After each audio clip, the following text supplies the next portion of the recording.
Tobey Maguire spent 14 years as America's friendly neighborhood Spider-Man. Then, in 2022, he returned to Hollywood looking unrecognizable. Pale skin, yellow teeth, sunken eyes. He wasn't playing a hero. He was playing a meth-addicted crime boss with alligators in his basement. This wasn't just acting. He produced the film himself and based the character on his own life. The same year, he was caught dating a 20-year-old model, faced comparisons to DiCaprio, and quietly built a production empire worth millions. The sweet kid from Spider-Man had become something else entirely. Tobey Maguire came into the world on June 27, 1975, in Santa Monica, California. Born to a teenage secretary named Wendy Brown and a 20-year-old cook and part-time construction worker named Vincent Maguire. They weren't married when he was born, but tied the knot soon after. That didn't last. By the time Tobey was 3, the marriage had fallen apart, and the instability began shaping his childhood. There were nights when he and his mother stayed with relatives. Other nights, they found themselves in shelters. He's openly said they lived off food stamps, had no consistent home, and got groceries from neighbors just to make it to the next day. At 18, Tobey's world cracked even further. His father robbed a bank directly across the street from where they lived, driven by grief, fear of cancer, and the loss of his sister. Before Tobey ever put on a Spider-Man suit, his dream was to wear a chef's apron. That was his escape plan, cooking, just like his dad. But Wendy, watching how life had crushed Vincent, wanted something else for her son. So she bribed him. She offered Tobey $100 if he took a drama class instead of home economics. He took the deal. That one decision, made at 12 years old, completely shifted his future. At that point, Tobey had already started unraveling from the chaos in his life. He'd throw up every morning before 6th grade in Palm Springs, sick with anxiety from all the moving and the trauma. He never made it through high school. He dropped out in 9th grade and never went back, choosing instead to chase acting roles while quietly battling substance abuse and alcohol dependency behind the scenes. Tobey's early life in Santa Monica was poverty wrapped in sunshine. His mom dabbled in advertising while trying to break into acting, and his dad scraped by with kitchen jobs and construction gigs. Their apartment was close enough to the Hollywood dream to see it, but never touch it. Despite being near the studios, Tobey's first brushes with entertainment weren't glamorous. His mom's job as a secretary got him a few auditions. He slept on couches, leaned on charity, and dreamed of one thing: money. Not fame, not art, just money to escape the mess. At 17, he got his big break, or what looked like it. He landed the lead role in a Fox sitcom called Great Scott, where he played a high school freshman with a wild imagination. The show launched in October 1992 and collapsed by November. Only 6 episodes aired in the US. It ranked 136th out of 139 shows that year. Germany eventually aired all 13 episodes under a different name. But the damage had been done. Tobey was left scrambling again, back to commercials and tiny guest roles, while still fighting his inner demons and trying to support a family that had always relied on his success. The acting grind was brutal. Tobey didn't have an agent early on and had to walk into every audition raw and alone. The worst moment came when he tried out for a dog food commercial and was told he looked too sad. Around this time, he met Leonardo DiCaprio. They were both young, broke, and constantly losing out on roles to each other. DiCaprio would land the lead. Tobey would get a side part, or nothing at all. That happened with Parenthood in 1990, and again in This Boy's Life in 1993. Leo got the starring role. Tobey got a minor supporting part, thanks only to Leo's recommendation. That same year, Tobey's father was convicted of bank robbery, and the weight of it all finally pushed him into recovery. His feature film debut came in This Boy's Life, playing Chuck Bolger, the friend of Leo's character. The movie, shot mostly in Vancouver and Washington, brought Tobey his first credit and his first glimpse of real Hollywood, working alongside De Niro and being part of a serious production. He wasn't paid much, but he soaked in the experience. That friendship with Leo turned into a lasting one, but it started with rivalry, loss, and rejection. By 1997, Tobey had earned roles in films like Joyride, where he had to endure endless night shoots in Palmdale while playing a motel owner's son caught up in a dangerous plot. He'd feel his first true exhaustion here, his body breaking down from the chaos of the shoot schedule. Then came Deconstructing Harry, where Woody Allen cast him as a fictional character living in the mind of a writer. It was a small part, but important. He worked alongside big names like Demi Moore, Robin Williams, and Jennifer Garner. The script's speed, the editing style, the ensemble, it taught him timing, discipline, and how to hold his own among stars. Then, in 1998, everything changed with Pleasantville. Tobey played a modern teenager sucked into a 1950s sitcom world. His performance had range, emotional, comedic, technical. He had to nail tap dancing, act against green screens, and keep up with Reese Witherspoon and the film's ambitious visual style. That movie made directors see him differently. He wasn't just the quiet, brooding guy anymore. He could carry a film. But the chaos didn't stop. In 1995, before Pleasantville, Tobey had a meltdown on the set of Empire Records. The director, Alan Moyle, had all the young actors staying near each other in beach houses to bond. But Tobey couldn't handle it. He disappeared into Moyle's basement one night, eating cereal, possibly high, completely lost. They spoke for hours. Tobey asked to go back to Hollywood and promised to write a script. Moyle even paid him for it. The script never came. His scenes were cut. Only his name made it to the credits. That moment hinted at what insiders would later call his difficult behavior. Then came 2001. The Spider-Man role was up for grabs, and Tobey wanted it. So did Jake Gyllenhaal. So did DiCaprio. Director Sam Raimi wasn't convinced.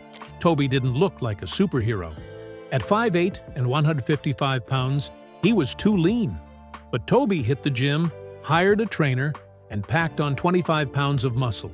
He ate 4,000 calories a day, did 500 push-ups every morning, and trained for 6 months. Sony still hesitated. They offered him $4 million, half of what DiCaprio would have gotten. He took it. A 3-movie deal for $12 million total. The gamble paid off. Audiences loved him. Filming Spider-Man in 2002 nearly broke his body. He spent 8 hours a day in a 35-pound harness, swinging across sets at 25 mph. He got bruised, chafed, and by week 12, suffered daily back spasms. He needed cortisone shots to keep filming. During one scene, a snapped cable sent him falling 15 feet onto crash mats. He bruised his ribs. Still, he refused a stunt double for close-ups. It had to be real. Things got messier during Spider-Man 2 negotiations. Tobey said his back was too injured to return. He brought a neurosurgeon to Sony's office, demanded $17.5 million and a slice of profits. Sony got suspicious, especially after they caught him playing basketball and poker while claiming he could barely walk. They quietly tested Jake Gyllenhaal as a replacement.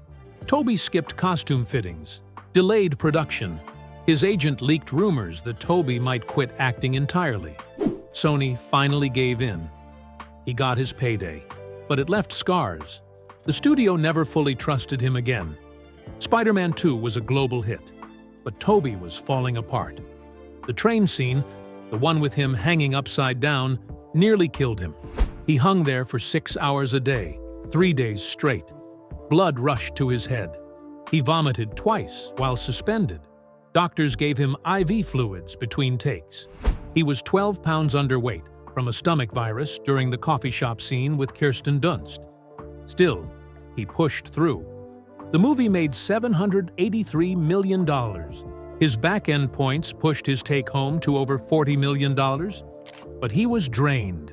He developed insomnia, started relying on sleep meds, and spiraled into a quiet burnout. He even fell asleep during the film's premiere.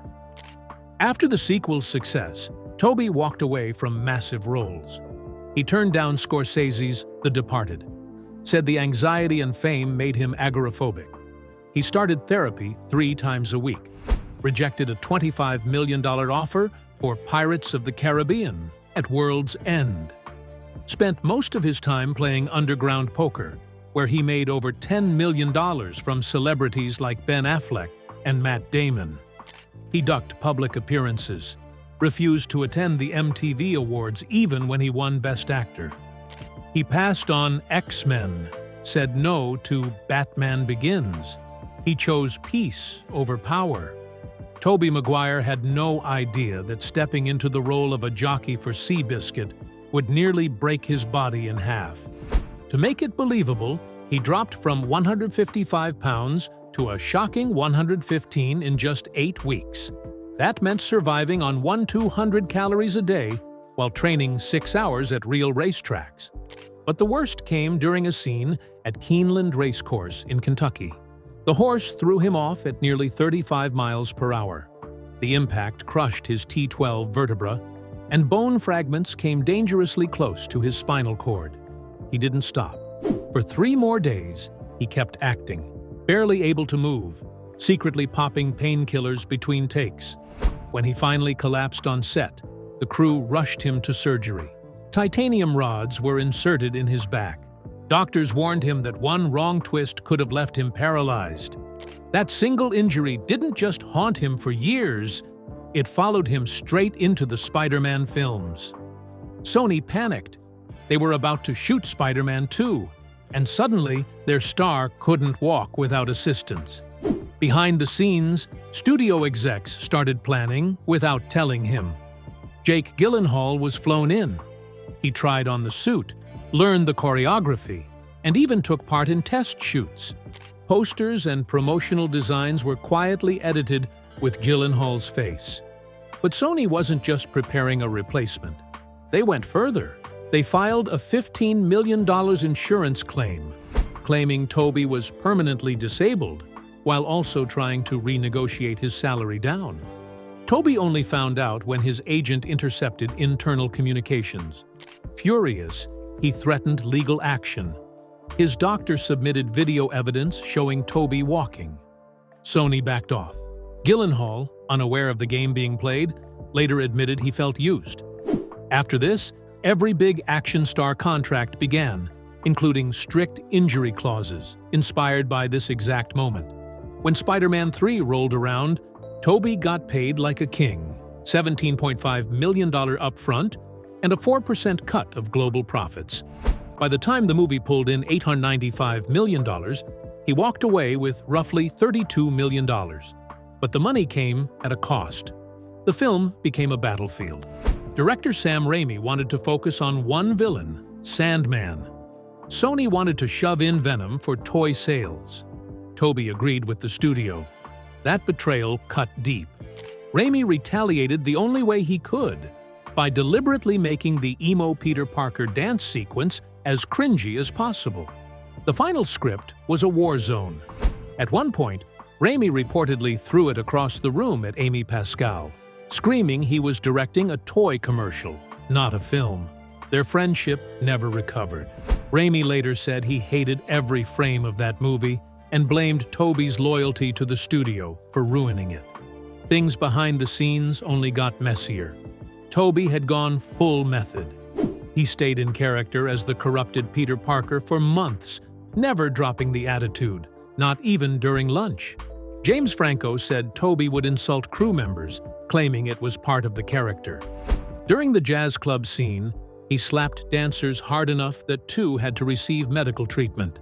Kirsten Dunst broke down on multiple takes because he kept improvising cruel lines.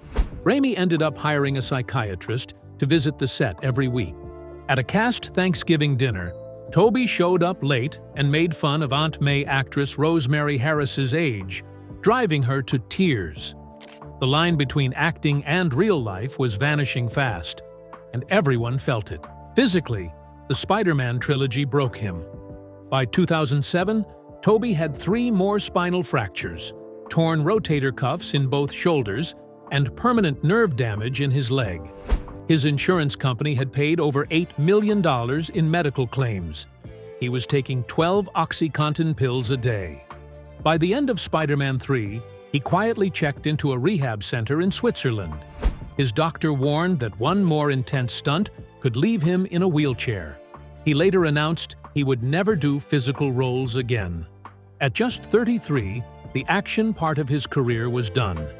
He had the fame, the money, but not the health to enjoy any of it. Every year, he still spends over $2 million on therapy and pain treatments just to function normally. When Spider-Man 4 collapsed in 2009, everyone expected Tobey to fight for it. Instead, he walked away.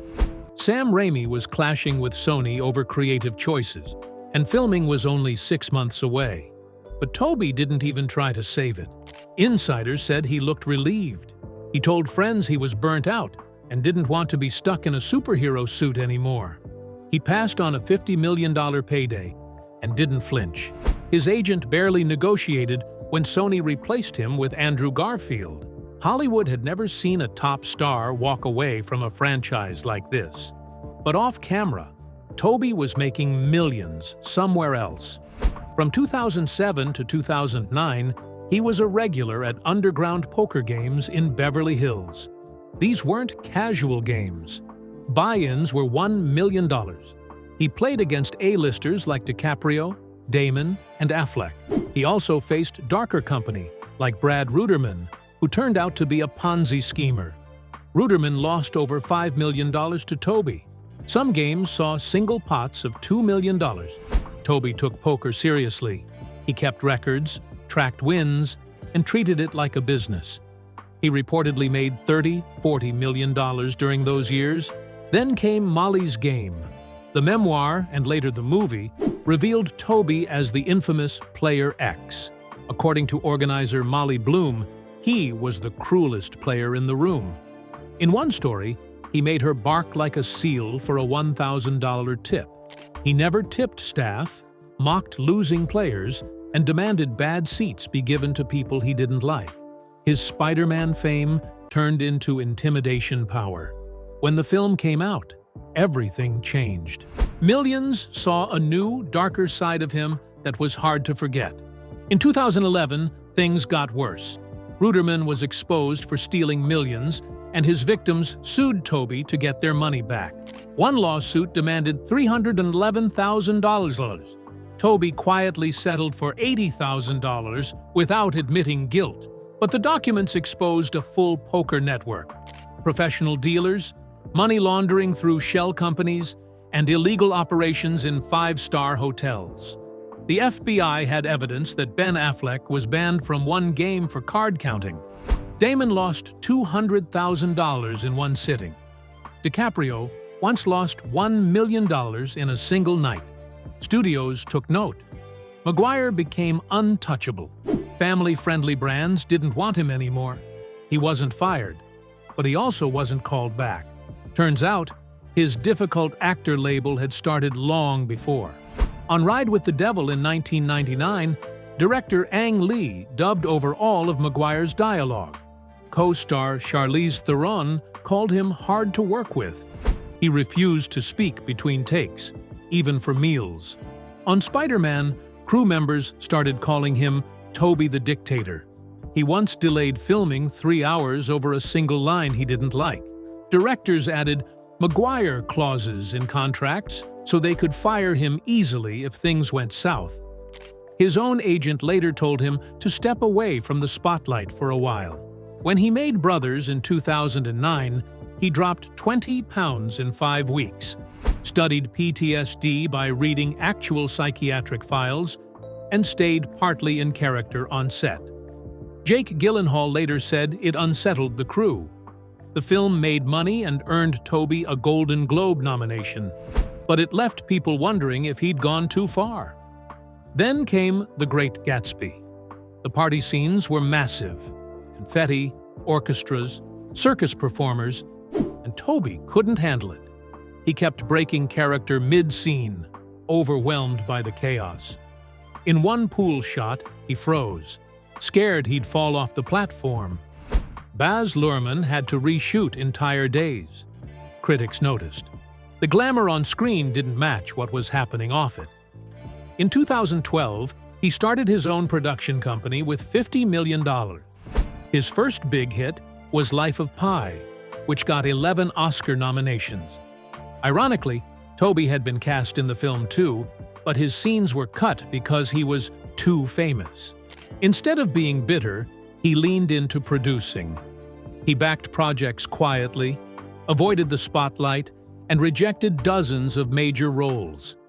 He wanted small indie films with control, not fame. For Pawn Sacrifice, he studied chess 6 hours a day for 8 months.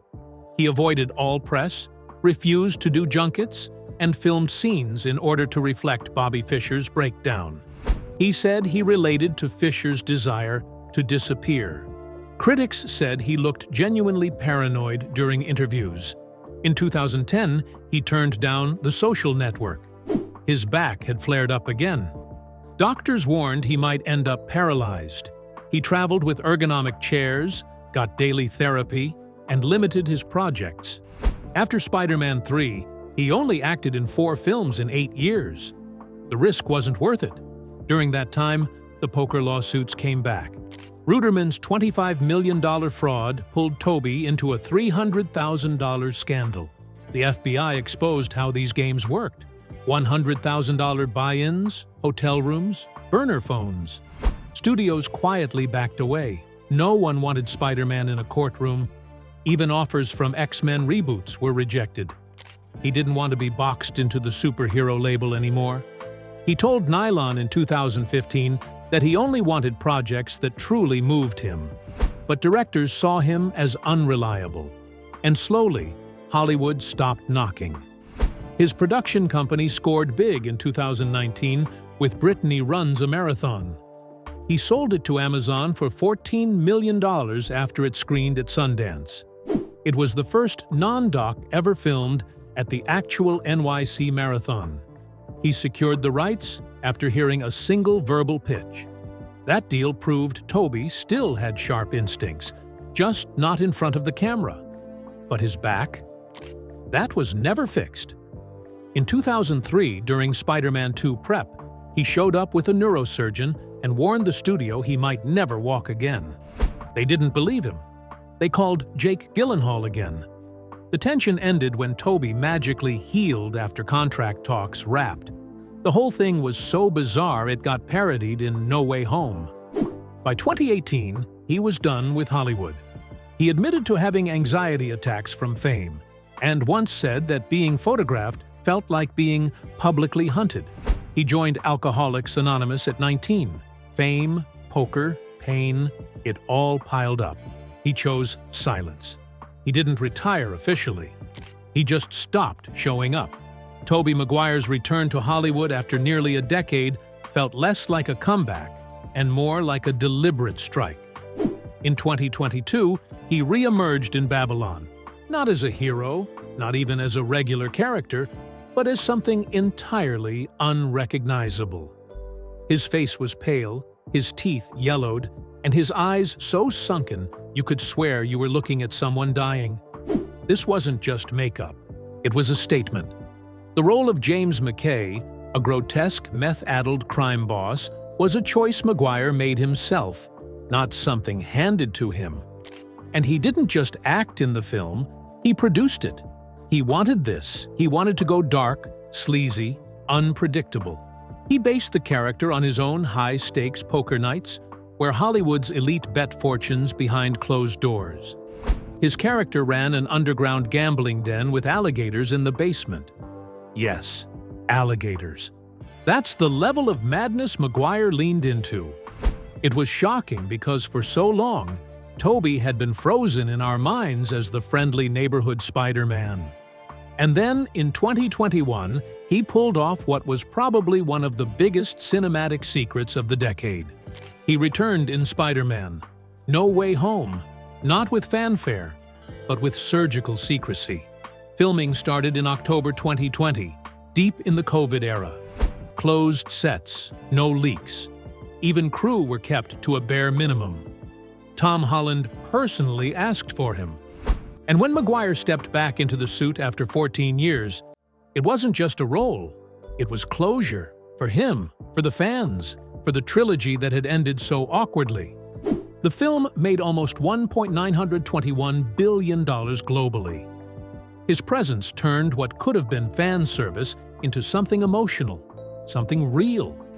He didn't confirm anything in the press, didn't drop hints. He just showed up on screen, and suddenly, everyone was 12 years old again.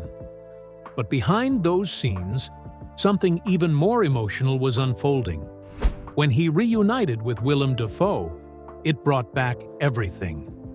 They fought on set, like they did in 2002, only this time their fight scenes were so raw they collapsed from exhaustion. They chugged Red Bulls just to survive the physical toll. And then there was the "My back" line. It wasn't just a callback. Tobey broke down delivering it. That wasn't acting. That was real. Because years ago, his back almost cost him everything. During Seabiscuit filming, he injured it badly. When Spider-Man 2 talks started, he tried to use it to negotiate more money. Sony called his bluff and almost replaced him with Jake Gyllenhaal.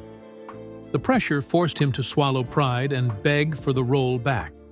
He admitted later he had to face everyone and say, "I'm really sorry.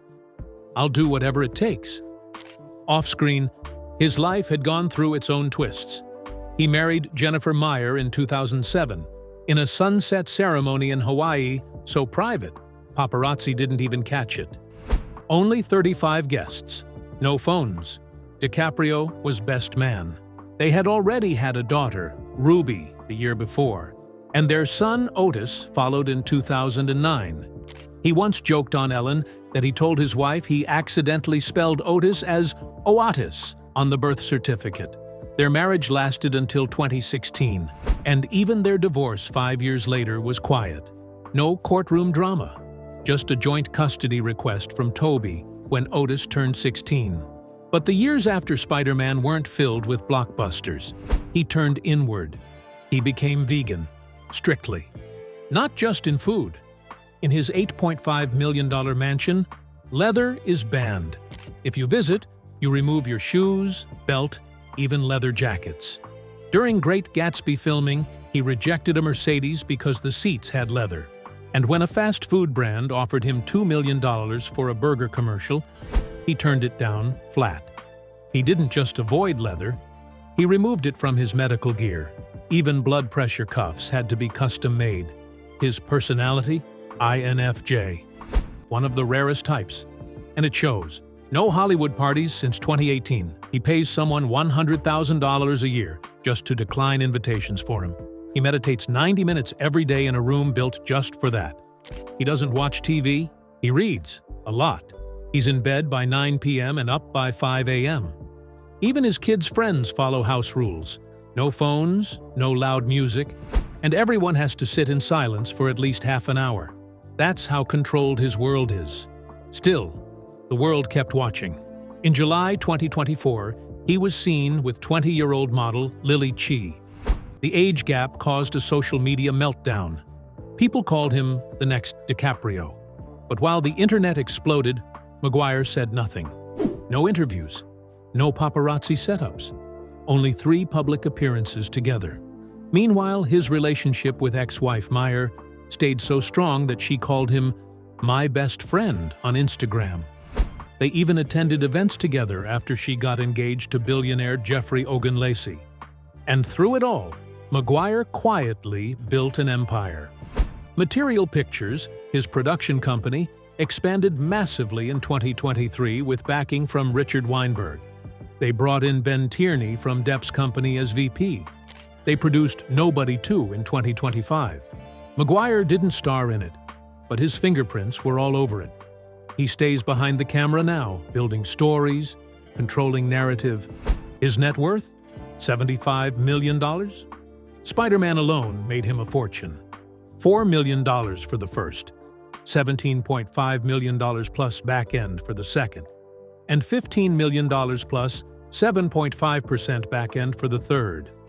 But poker was where things got dirty.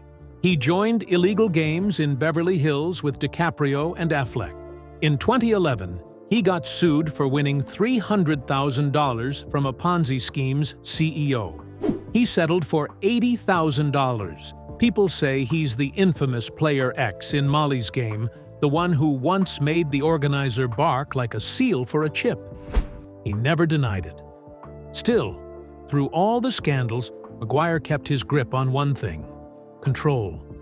Every move he makes is quiet, calculated, deeply private. Rumors swirl about Spider-Man 4 with Raimi. Maybe Parker becomes a father. Maybe Sadie Sink plays his daughter.